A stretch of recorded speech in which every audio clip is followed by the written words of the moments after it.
misunderstandings behind worship. And so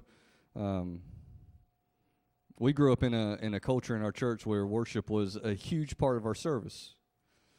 The worship service, and it's kind of funny because we put worship service together with that. And in this idea of worship, I started thinking about when we started going to these two services and started thinking about two different worship styles, a more traditional and then a more contemporary. And all contemporary really means is modern music of the day. And so as we begin to transform our church and give it two different opportunities to reach people, then it is a imperative that we really understand worship and what it really is. And here's what's really great about it is literally worship is not the style of music that you play, whether it's traditional or it's contemporary or even music at all. And so last week we talked about this, and this is, hopefully you can understand this. Literally worship is a gift giving to God, and worship is literally He gave it to us first, and then in return we give it back to Him, is what we talked about last week. And in that understanding, here's what we do know is that it wasn't even initiated by us. We didn't start it, and we can't start it on our own. We can't manufacture it. It isn't a sound. It isn't an action. It is literally initiated by God first, is what we talked about last week, and it is what He's given us and blessed us with. In returns, we worship Him. And what does that really mean to worship somebody? To worship somebody really means to give them honor, to heap praises on them, to talk about how good they are, to live in such a way that brings them honor, is to bring them praise. And so as we look at this today, we're going to look at Genesis chapter 22, verses 1, and we'll go all the way through to 14. And so just follow along with me as I read, and I'm just going to read the first two, and then we'll jump right into this thing. That way I can have time for what I'm going to do at the end, which I think is going to be hopefully memorable, if nothing else. So maybe I'll make a fool of myself, and you'll go, look at what our pastor did yesterday. It's online. All you got to do is check it out tomorrow afternoon. You can show all your friends at work. Okay, so now you're wondering what it's going to be, right? Good. So just hang on and just wait for me, and it'll be the end of the service. So some of y'all now just checked out and say, okay, I'm checking back in at the end of the service. That's fine, too. At least you're sitting there. All right, so we're at this passage today. So last week was the gift of worship. This week is a sacrifice of worship. And I want you to notice something. I haven't said the song of worship, the singing of worship, the style of worship. This is literally the very foundation of worship. It starts with God giving it to us in order for us to want to honor Him. The second thing is this, is that worship, the second thing of worship is the sacrifice of worship. And it's mentioned very early in Scripture, and that's why I started here. There's more than just this in the passage of Scripture, but this is the first place that it really puts the rubber to the road, right? And this is the first place that it gets real. And this is the first place that it gets a little difficult. And so before I get into reading this, here's what I want to tell you, and just give you a little background so that you understand. God's people were given a responsibility to worship Him by giving Him sacrifices of the firstborn animals that were pure blood, had no blemishes, and they would give the blood sacrifice because the blood was what was needed and required for their sin and the things that they did wrong. They would do this blood sacrifice as a worship to God because He deserved the very best, and they honored Him with the best that they had. And so that kind of sets the stage of where we're at. And Abraham was that kind of person who gave God sacrifices. And we start with verse 22. Sometime later, God tested Abraham. He said to him, Abraham. Here am I, he replied. Then God said, take your son, your only son Isaac, whom you love, and go to the region of Moriah. Sacrifice him there as a burnt offering on one of the mountains I tell you about. And so here's this story that's transpiring before our eyes. And what's happening is there's Abraham who's waited 80 plus years for his son to be born, the son that's going to be the son of many nations, the promise that God has for him. He's waiting for him to be born. He's born, and then I don't know how long this is. Maybe he's 9, maybe he's 5, maybe he's 13. I think he's probably closer to the 13 age. I'll tell you why in a second. But here he is. He's grown into a young boy, a young man, and then God says, I'm going to make a promise to you. He's going to be the father of many nations, and in him you'll have descendants more numerous than the sands in the sea. But then God calls Abraham and says, I want you to do something. I want you to do something for your son. And here's what I want you to do. I want you to sacrifice him. Now, maybe I didn't make myself clear just a little earlier. What happens is the way they worship God was they took animals, pure firstborn animals, and they were pure blood because they had no blemish, and they didn't love them and they didn't pet them. They killed them. And now God has asked Abraham to kill his one and only perfect son. Now, he does have another son that's in sin, that's Ishmael, that was outside of God's plan, and we'll talk about him a little bit later, but God has asked him to take the one son that's going to be the nation of Israel, all of God's people, and he says, hey, I want you to sacrifice him in order to worship me. And so here's the first point, as we're looking at this today, and you're wondering, in my life, how do I worship God? First, I know that God gives me the gift, but how do I worship him personally? Here's where it's found. And so worship is completed in the calling. And so in this passage, God calls Abraham to sacrifice his son. In my life, God has called me to preach the word, to proclaim it, to lead people in discipleship. And so in order to worship God, listen, I want you to hear this. In order to worship God, you have to live in his calling. If you're not living in his calling, I don't care what songs you sing, there will be no worship to the King of Kings and Lord of Lords because you're not living in the calling of God.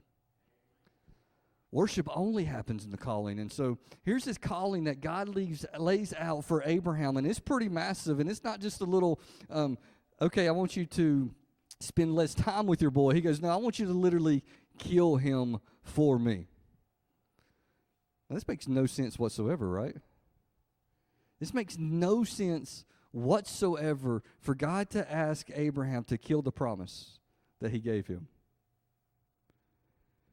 But listen, I want to ask you a question. Those of you who, I've been a Christian now for 25 years, and here's what I do know. It's that God's ways are not my ways, and his ways are higher than mine. And that sounds real churchy, and you go, that doesn't make any sense. Well, let me just say it this way.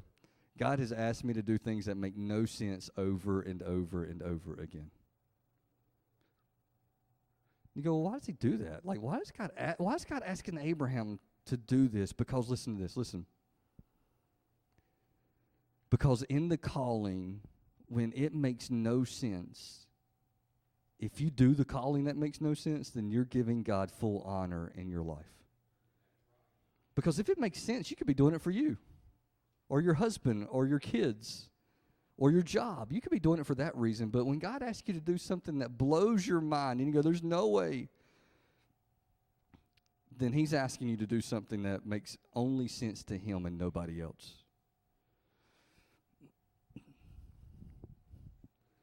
So I have not announced this here yet, but I'm going to announce it today. I don't know why, but actually it's fine. So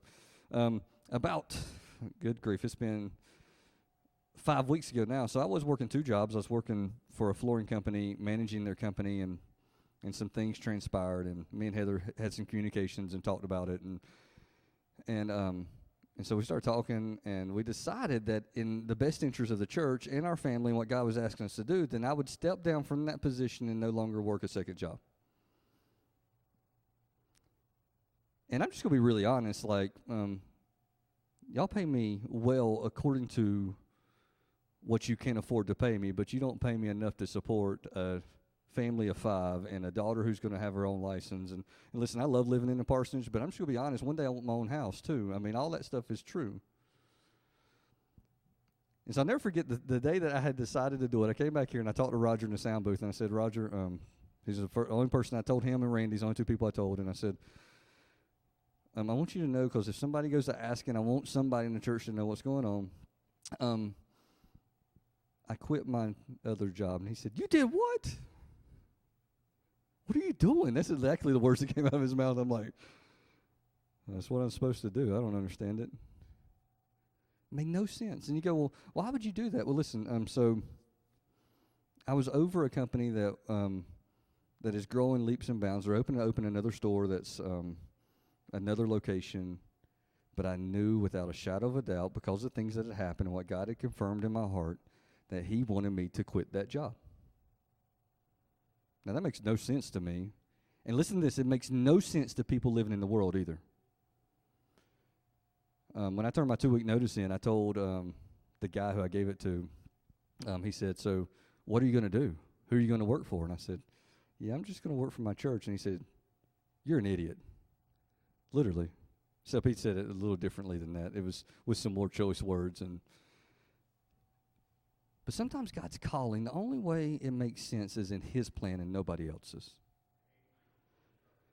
And in order to worship God, you must live in his calling. And if you're not in his calling, so if you're living outside of the calling of God, and you're living in a place to where you shouldn't be, and you know it, and God's called you to something else, I don't care what songs you sing and what words you say, you cannot truly worship in spirit and truth.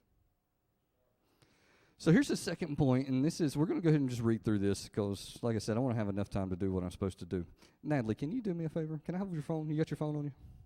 Because I messed with this clock beforehand, and it says it's 9:08. That'd be awesome, and I could preach for like hours, but this hasn't moved since I've been up here, and I know y'all don't want me to talk forever. Okay. So, no, I'm not playing Clash of Clans. I know I saw somebody playing that earlier. Natalie, we got... anyway, I won't do this now. I was going to say something about Clash of Clans, but I won't. If you don't know what that is, and you look down on people who play it, you don't know what you're missing. It's amazing.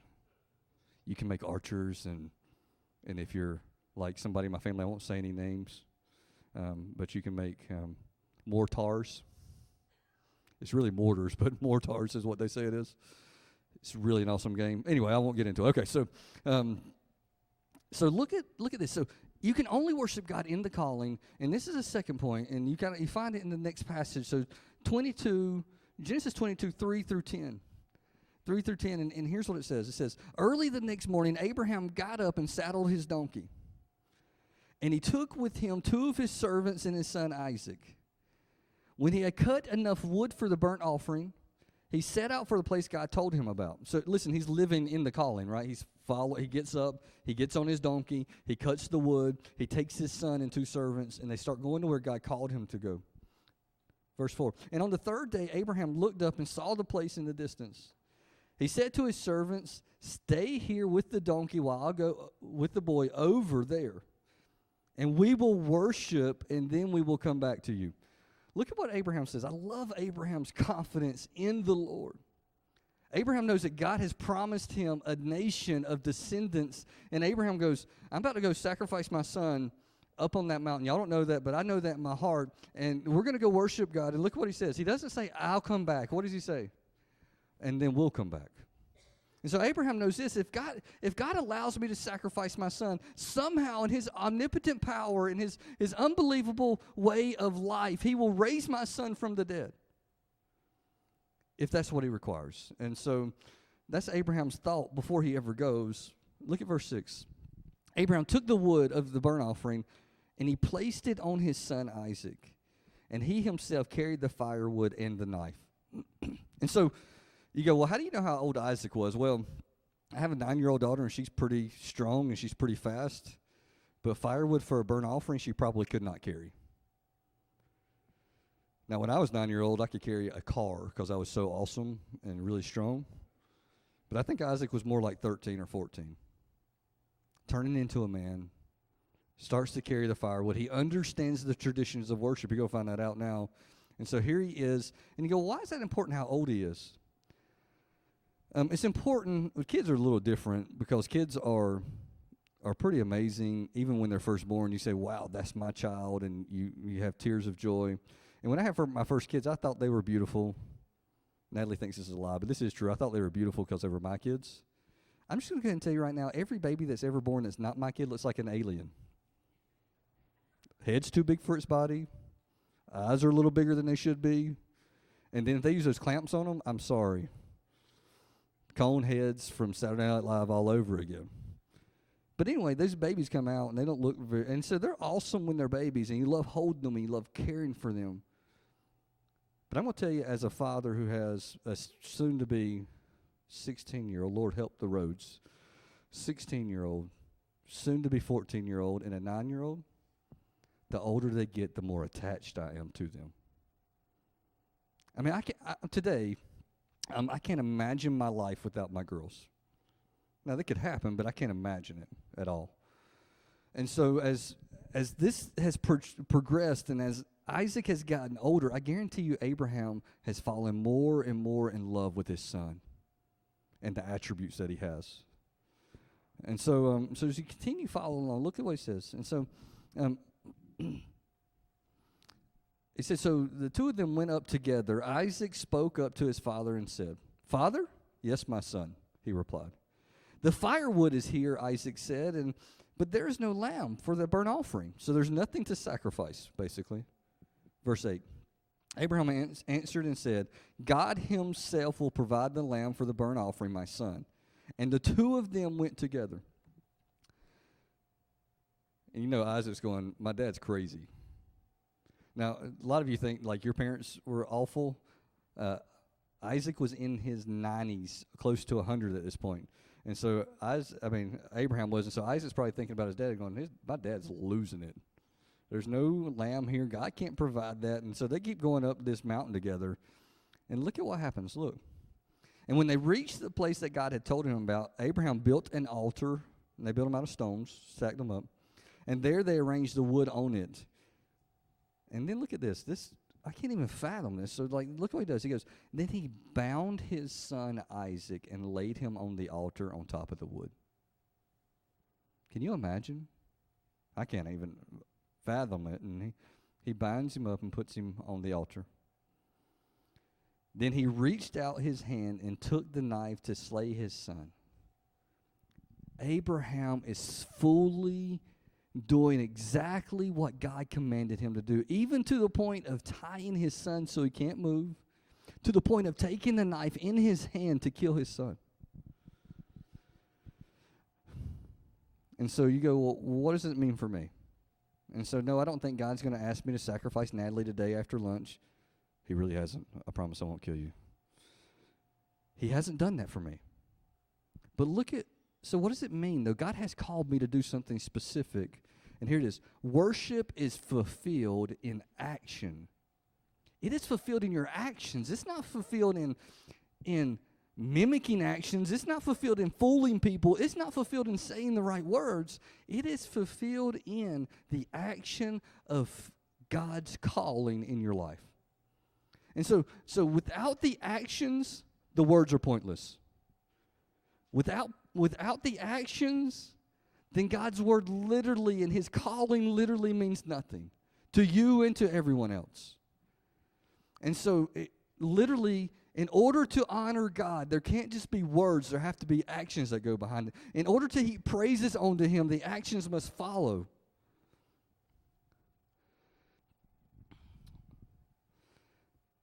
And so God has literally gave Abraham a calling, specific instructions, and then Abraham fulfills it with the action of following through with God's plan. God's calling, his instructions. And so in your life, here's what I want to ask you. And I don't want you to answer, but I want you to think about it. So God has specifically called you to something, and I don't know what it is. And maybe it's to stop something, and maybe it's to start something. Maybe it's to move somewhere. Maybe it's to change jobs. Maybe it's to, you fill in the blank, right? And so he's asked you to do those things. Here's the question I would ask. Is there on the other side of the equation the action showing that you're following God's plan? Because listen, without action, your worship is shallow and means nothing. You go, well, what does that mean? So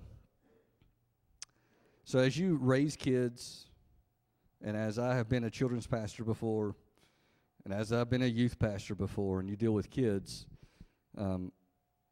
sometimes there's disagreements between kids. And when you sit down and you talk with them, you go, all right, so what did you do? You did this. Okay, that's wrong. What did you do? You did that. Okay, you probably shouldn't have done that either. Here's what I need you to do. I need you to tell the other person you're sorry, and you tell the other person you're sorry. And if you have a house like mine, here's what it is. Have you ever experienced this? Tell them you're sorry. Sorry. Mean it. I mean I'm sorry. And then the other one's really smarter than the other one, so they'll go, I am being mean when I say it. You know, that kind of thing. I'm sorry. And then I started saying something to my teenagers when I was a youth pastor, and I would go, I just want you to know something. What you're saying means nothing, but your actions will speak louder than what you said. So if you go into it and you say you're sorry now, but you act the exact same way to that person, they'll know you really weren't sorry. You go, well, how does that fit with me? Well, like if you really want to worship God and He's given you a calling and you really want to honor Him and you really want Him to know that He's the most important thing in your life, and He gives you something to do, and you go, God, I love you, I want to do what you want me to do, and God goes, well, I gave you that, and you go, yeah, but I don't want to do that. Then you go, I don't love you, and I don't care about you, and I don't honor you. I mean, that's just as easy as it is, really. And so worship is not just singing, it is literally action. It has to have the action with it. My pastor, who sat under for a long time, struggled with some of these new churches that are so much about worship and not about the word, and I do a little bit too, to the point that here's the purpose that we came up with a little saying that we tell people about worship, and here's what we would say. Worship is just the overflow of your daily life and your action through the week. And so when you get in a worship service and you're excited, that's because you've been excited about Jesus all week. And so if you get in a worship service and you're really excited about God today and not Monday through Saturday, then you probably are just emotionally in the moment, which is not worship. So let's just keep on. I don't want to harp too long anywhere. It's just 9:08. I mean, that's what time it is, so we're good. Genesis 22:11-14. Here's what it says. Genesis 22:11-14. So here's Abraham, his one and only son. He takes him up to a mountain. He's got him bound hand and feet, tied on the altar, getting ready to kill him with a knife.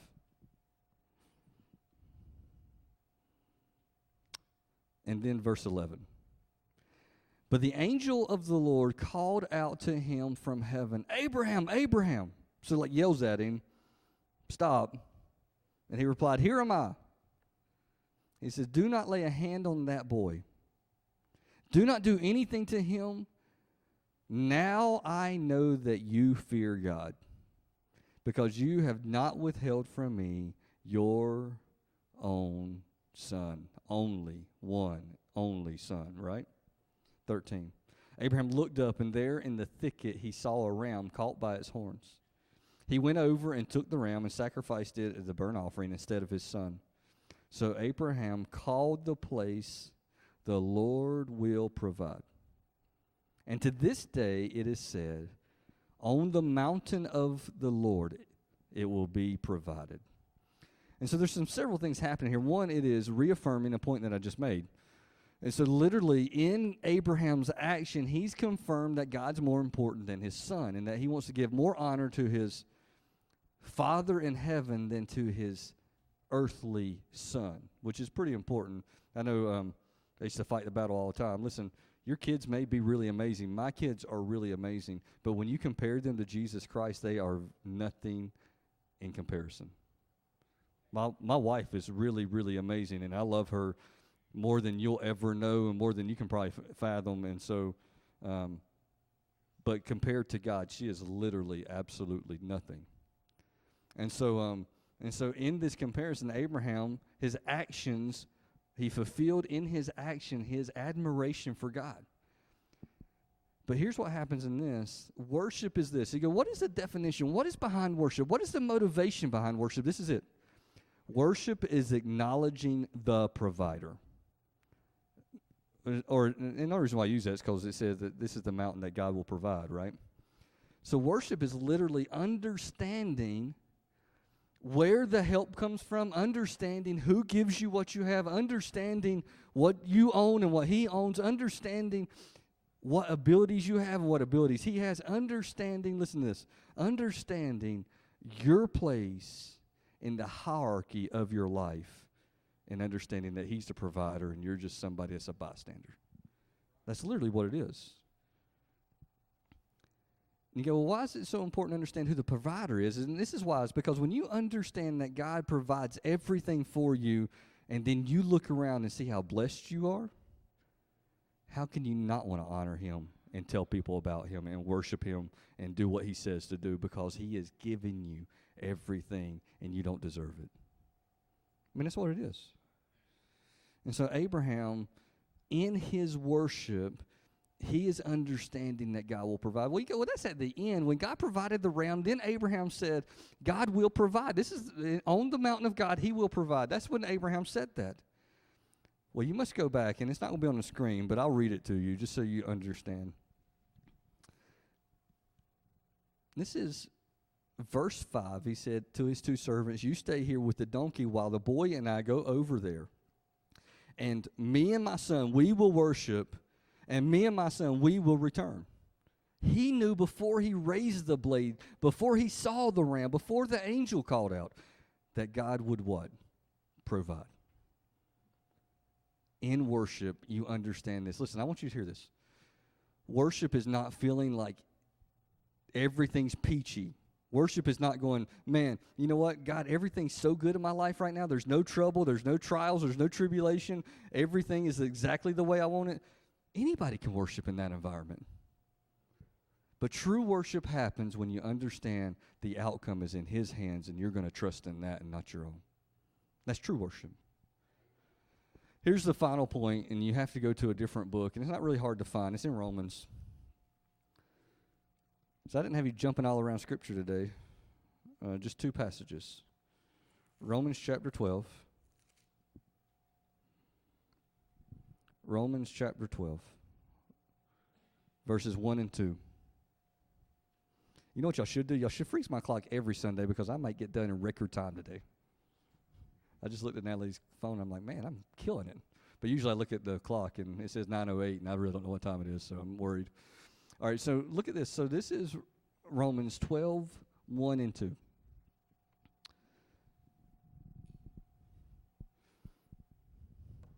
Therefore I urge you, brothers and sisters, or brothers, in view of God's mercy, to offer your bodies as living sacrifices, holy and pleasing to God.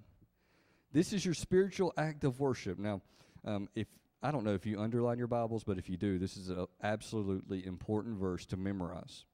Let me read it again just so that you can see it. Therefore I urge you, brothers, or therefore I urge you, Christians, in view of God's mercy, what He's given you something you didn't deserve. Like you deserve punishment, but He didn't give it to you.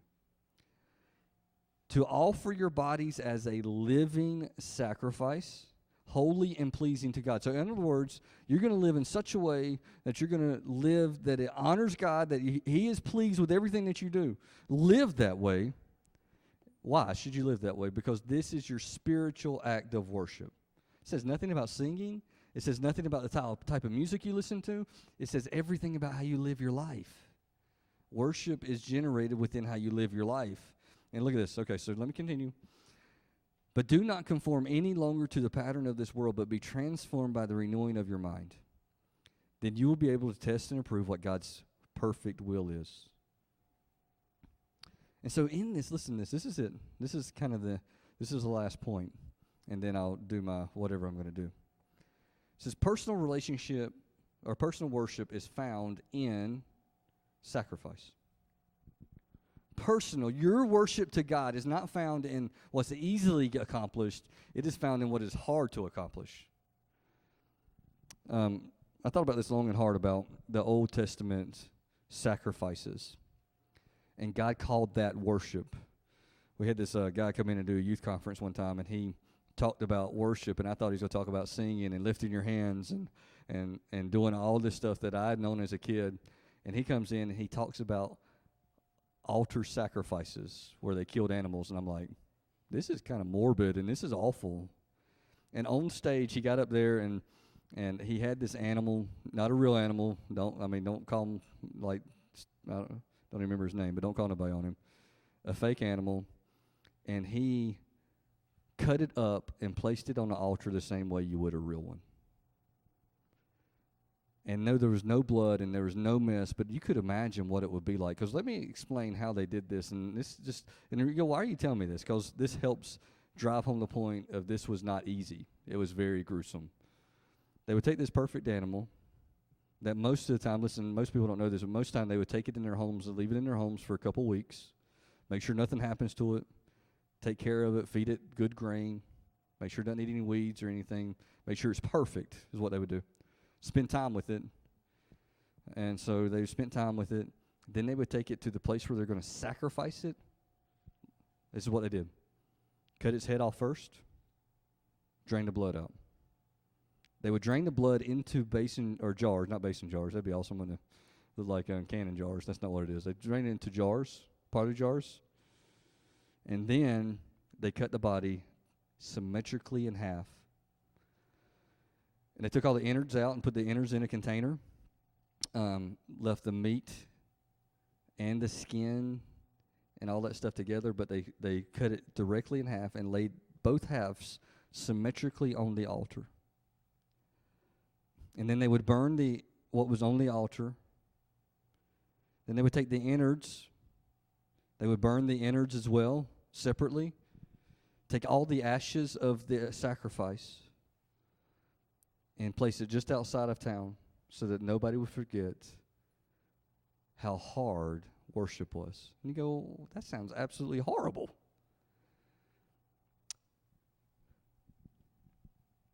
A holy, righteous God requires far more than any human being can ever understand. And I'll tie all that in just a second, but I wanted to do something today that I didn't really tell you about. So I'm trying to do better about giving you a visual understanding of stuff. These are all my girls' stuffed animals. I have 3 girls, and I didn't even go in the attic. If I went in the attic, I would have had to drive my car over here. These are all my girls' stuffed animals. Some of them are really cute, and then some of them, I don't know what we were thinking. I mean, this bear has rainbow ears. That's awesome, isn't it? Or I don't know if that's a bear or not. I'm not good at figuring this stuff out. I know what these 2 are, though. Anybody know where these came from? How many kids? Do y'all know where these came from? Up. Good girl. Okay. And this may be one of my favorites of all time. This is a possum. Opossum, if you want to say it like it's spelled, but this is a opossum. And we got that. Let's see. This is one just the Abigail's. Isn't that cute? All this stuff's really cute, right? And these right here are from the devil. I just want you to understand these are from the devil. I don't know whose this is, but it is from the devil. And you go, why is that from the devil? Because it's a Build-A-Bear. Build-A-Bears are the worst thing in the world. They sell you a bear that's not even made for 2 times the amount of a regular bear that's stuffed. And then they trick you to go, you're going to get to stuff your bear. Great, I get to build my thing and I have to pay for it, you know? And you can't. And then they got like these stations that mean absolutely nothing where you wash the baby. It's air. It's just air. And they're all like, yeah, woo, like washing it, you know, and stuff. My girls love stuffed animals, can you tell? And Brian is infatuated with little stuffed animals. I didn't know she was going to be in here, but she is, which is fun. She's infatuated with little stuffed animals. And like, she is very intricate with all of her toys, and so the smaller they are, the better they are. We even have one in here that I really wanted to show you. Let's see. I have so many, I can't. Oh, I don't know where it's at. Oh, well. I hope I didn't lose it on the way over here. I don't know. Okay.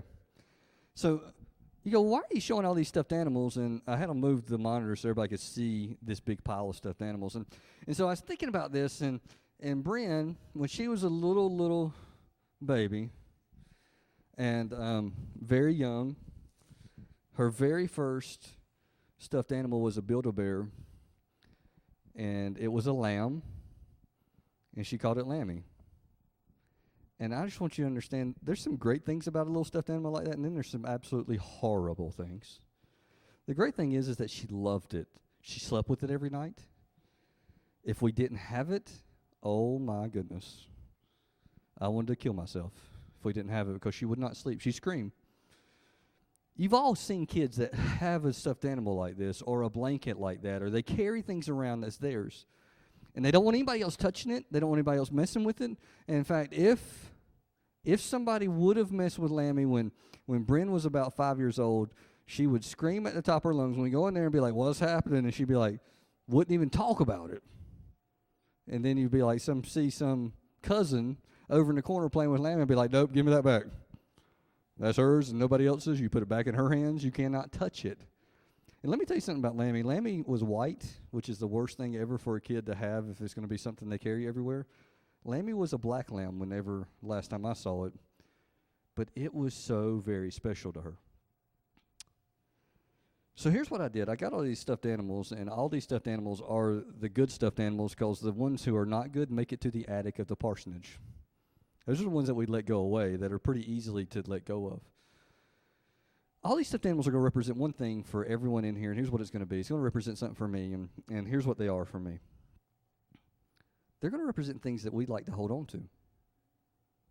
Now, if you're me and Natalie, you hold on to more than Heather does, for sure. Heather doesn't keep anything. I like to keep everything. One time I asked Heather, "So you keep all those love notes I wrote you when we were dating?" She was like, "You wrote me love notes?" I'm like, "I used to write them when it was raining and put them in an envelope, put them in a Ziploc baggie and put them on your window." She's like, "Oh, yeah, I remember those. I threw those away." I'm like, "Well, come in here. I want to show you the ones you wrote me, the two of them you wrote me." No, I'm just picking. So I keep stuff. In fact, one time Heather cleaned out a building, and she's like, "You want to keep this?" I'm like, "Yeah." She's like, "Why?" I don't know. Somebody gave it to me. And we got rid of a lot of stuff. So I like to hoard stuff and keep stuff. So, but here's the truth. The truth is some of you, and me included, like to keep things to ourselves. And we don't tell anybody about them. We don't tell you about it. I don't even tell Heather about some of these things. And I'm definitely, listen to this, I'm definitely not telling God about them unless I have to. You go, "Why not?" Because here's what I do know. Sometimes you tell God about something, and he makes you give it up. And I'm not doing that mess. And so here's what I want to do. I just want to give you a little quick drama. It's not very long, and I made it up myself, so if it's not any good, don't tell me after church. I know how y'all are, though, because I know how church people are. How'd you like my drama? It was great, Rob. And it'd be the worst thing you ever saw. But listen to this. So you go, and so I'm going to do a little conversation between me and God, and these are all the things that I'm holding on to that I don't want to give him up. And the reason why I pick stuffed animals, because as little kids, don't they hold on to stuffed animals? You don't want to lose them. You don't want to give them up. And so let me... I found the one I was looking for earlier. Sorry, I got ADHD somewhat. This thing is a Webkinz. Does anybody know what a Webkinz is? Okay, so you can play with this dude online. I don't know how that works, but anyway, it does work. So let me finish it up like this. All right. So I'm going to do a conversation between me and God. You won't hear him, but I'll explain what he says. Okay. All right. Here we go. Really, God? You want me to? Seriously? You want that too? Oh, wait a minute. I mean, you want this one? Well, God, listen. So I have this big plans for that, and God, I don't know. Okay, I tell you what, God, you can have this, and God, I know that this is, this is really silly, and I shouldn't, but God, I'll give it to you. Yes, God, I know. Okay, so listen, God, I get it. I spend too much time watching TV, and this TV show I'm watching, God, it's really not doing me any good. And God, I know some nights I watch it instead of reading the Word. You know what, God? I tell you what, I'm going to stop watching the TV show. You can have it. And I know it's silly, God, but, I do like it. Okay, God, you can have it. Okay, and so you give it to him. What? That, God, come on. All right. God, you won't? Seriously, God? Like, listen, God, when I go to work, if I were to talk about you, do you know how stupid I would look? God, come on. I mean, I can't tell people that I'm a Christian. And God, if I started acting the way you want me to, you know what, God, you're right. Yeah, there you go. You pull that card again. You died for me. I get it. All right, God. Here, you can have my work, God. You can have it. What? God, you've gone way too far. Listen, you can't have... Well, you are right about that. Yeah, I know, God, I know. She doesn't listen to me anyway. Okay, God. You probably do know what's better for my kids than I do.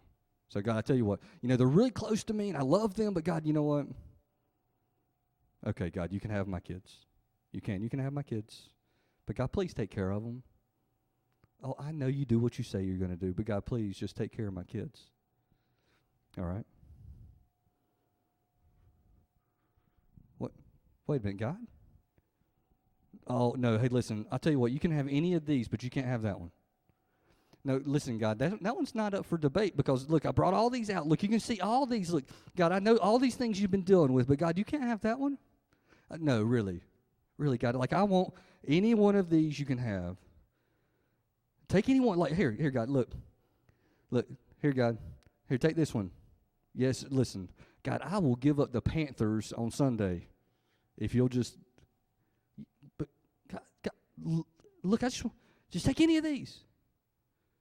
Fine, God, I'll go get it. I mean, I was putting it back where you couldn't see it, God, and you want me to go get it? I'll go get it. Okay, hold on, God, just wait a minute, and I'll get it. God's kind of pushy sometimes. Hold on just a second.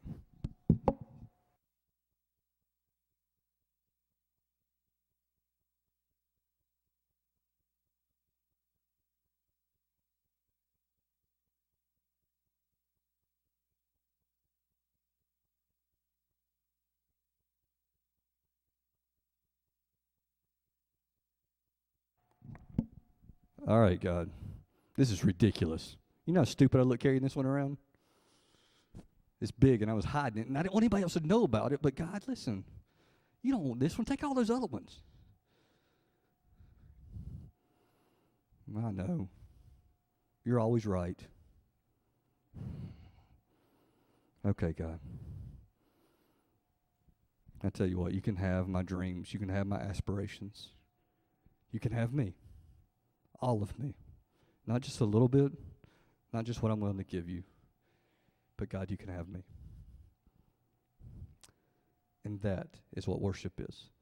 Worship is not giving him what you're willing to give him. It is giving him absolutely everything. And without giving him everything, true worship can't happen in your life. It's just not possible. And so each one of us, we carry around what we're willing to give up. And we hide the thing that nobody wants to give up. And you go, what is that? It is your ability to live for you, because no longer are you living for you. Your bodies are to be a living sacrifice for the King of Kings and the Lord of Lords. That's what worship is. So next week we're going to start some new music, and we're going to sing some new songs, and we're going to have some guitar and drums and even electric guitar. Imagine that on this stage. But without anyone in this room at that service giving their entire life to God, there won't be any worship. There won't be any worship. It'll just be a style. It'll just be something that they do without having the heart of worship that happens in your life. And so today, here's what I want to do. I mean, this is what I'm burdened about, and I know for me, I've given God everything I have, but I have this funny way of picking it back up and going, God, I think I know what's best in this time. God, I think I know what I'm supposed to do. God, I know you've told me to do this, but God, in this moment, God, you know what? If I just don't do it this time, if I just don't follow those instructions this time, maybe it'll be beneficial in the future, right? We try to convince God that we know what's best. I want you to understand what's best is for him to have it all. All the honor, all the glory, all of you. I want you to hear, nothing is more important than lifting up the name of the provider, the King of Kings, the Lord of Lords. Nothing's worth holding on to. Nothing's worth being in front of him. Nothing's worth being about than Jesus Christ. Nothing else. And in order to live in worship, your life needs to be about him and nothing else. Nothing else. What about my kids? What about your kids? Jesus made your kids. He gave them to you. What about my job? It's his job before it was yours. I mean, when you're gone, somebody else will take that job, I promise you. What about, Rob, what about my nothing else compares? Nothing else deserves your life, your worship, your honor than Jesus Christ, nothing else. The sacrifice of worship is giving it up for him. Everything. Every single thing. I don't know why I'm supposed to say this, but I am. So I just mentioned a bunch of good things. Let me tell you this. God's wanting your failures too. Like he wants your struggles. He wants the things that you can't live with by yourself. And giving that to him is a worship too, because you're saying to him, you can do it and I can. You can do it and I can. I want everybody to bow your heads and close your eyes. I don't know where anybody is today. I don't try to figure that stuff out. I got enough going on with myself. And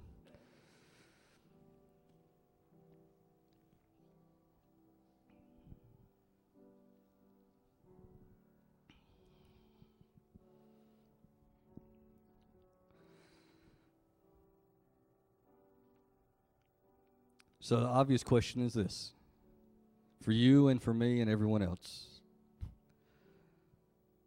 What are you holding back? What are you keeping for yourself? What is too valuable for him to touch?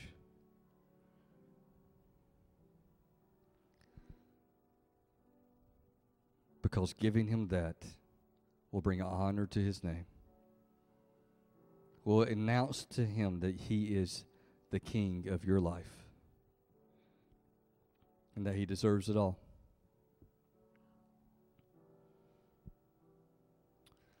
I don't know about everyone in here, but I do know that there's probably someone within the sound of my voice who doesn't know Jesus as their personal Lord and Savior, and I don't know who that is.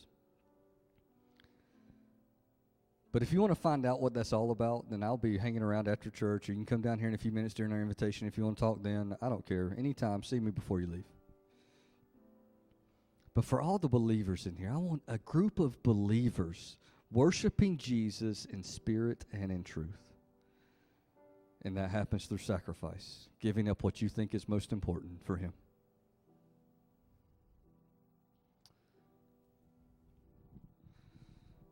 Everybody keep your heads bowed and eyes closed. I just want to say this one thing, and then we'll start this invitation. So Abraham had a son before Isaac, and it was Ishmael with one of his maidservants. And he was easily given up by Abraham when God told him to, and he banished him into the desert, and no fuss, no fight. But God doesn't want your leftovers and what's not your best. He wants your best. He wants the Isaac of your life, the one that you hold closest to your heart. Will you give it to him? Lord, I pray, Father, that in this room, God, people will respond to you. God, I don't try to dictate what that is, but God, you know already what needs to happen. And God, I pray that your Holy Spirit will move like only it can and draw people to yourself.